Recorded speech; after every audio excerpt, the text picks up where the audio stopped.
Okay, so we have Janet Gasparini from the Social Planning Council of Sudbury. And Janet, how is the Do the Math Challenge, how is the Social Planning Council involved in the Do the Math Challenge?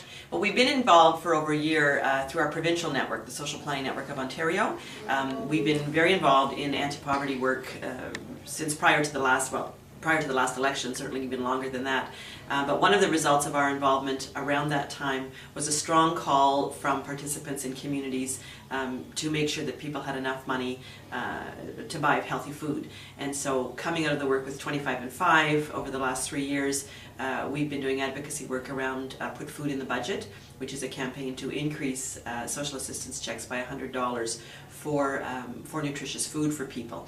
So Do the Math has come out of that work as an advocacy piece to engage more and more voices in lived experience, in understanding that people cannot pay the rent and buy nutritious food, and that all of the things we're trying to do to move people off of social assistance and into the workforce really gets undermined by not making sure right from the start that they don't wake up in the morning in a safe, comfortable accommodation with enough nutritious food to nourish their body, to put them in a place where they can actually then take on the challenges of the world.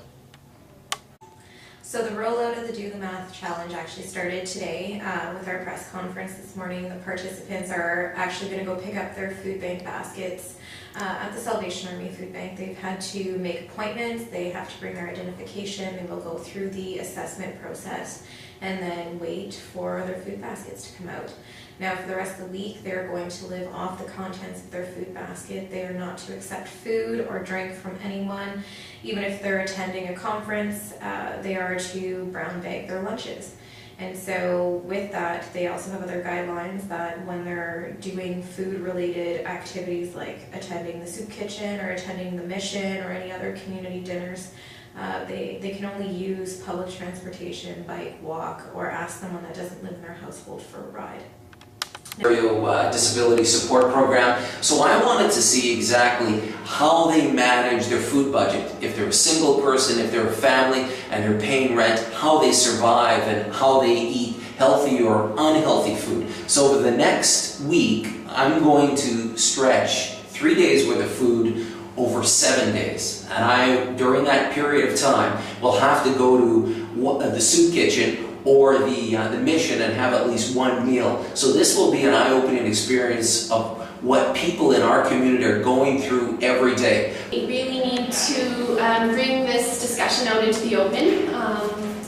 I think basically most people do agree that access to food is a big issue that needs to be addressed, but the discussion isn't really happening, and in order to raise awareness and get people thinking and realizing that this is something that has to be fixed and that there are solutions to this problem of not being able to afford food is really important, and that's why I'm taking part in the challenge. As the chair of the Sudbury Food Connections Network, I'm really happy to say that we are looking forward to solutions to the problems of lack of food, lack of healthy food, and inability to access food in our city. If you look at the problem from many different perspectives, we can look at solutions that deal with increasing income for low-income people. We can look at transportation issues. Can we improve transportation? Can we make sure that there are grocery stores that are near transportation routes, that people with decreased mobility can get to grocery stores? We can look at agriculture, looking at, do we have sustainable ways of growing our food? Do we have control over the food that we buy? Do we know how it's grown? Is it in a way that is going to be able to sustain us for generations? Personally, I have a garden. I've had a garden for the last 7 years, and I've been able to help my family make healthy food choices by growing green beans and yellow beans and zucchini and potatoes and tomatoes, corn this year. So the list goes on.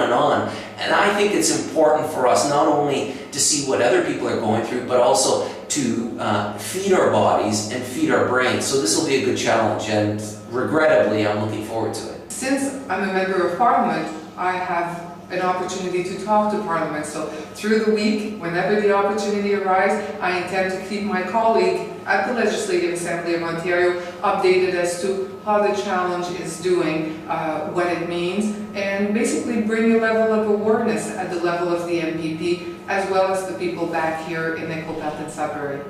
Logged on to your Facebook account also, so I intend to send a few little messages there, either help me or whatever comes. We'll have to see, live and tell.